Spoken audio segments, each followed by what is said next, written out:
always looked upon what I did as something that was immoral, illegal, unethical, and a burden I live with every single day of my life.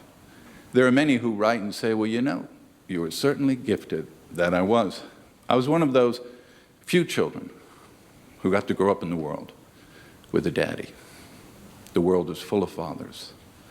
But there are very few men worthy of being called daddy by their child. I had a daddy, loved his children more than he loved life itself. My father had 3 boys and a daughter. He was 6'3".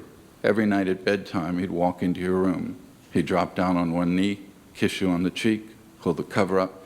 He'd put his lip up on your earlobe and he'd whisper in your ear, I love you very much. He never missed a night.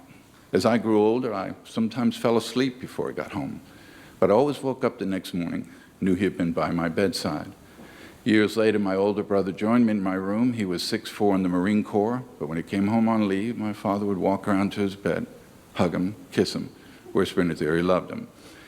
When I was 16 years old, I was just a child. All 16-year-olds are just children. As much as we like them to be adults, they're just children.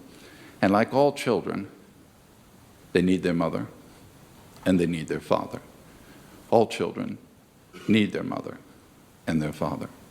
All children are entitled to their mother and their father. And though it is not popular to say so, divorce is a very devastating thing for a child to deal with and then have to deal with the rest of their natural life. For me, a complete stranger said I had to choose one parent over the other. There was no choice, so I ran. How could I tell you my life was glamorous? I cried myself to sleep till I was 19 years old. I spent every birthday, Christmas, Mother's Day, Father's Day in a hotel room somewhere in the world by myself.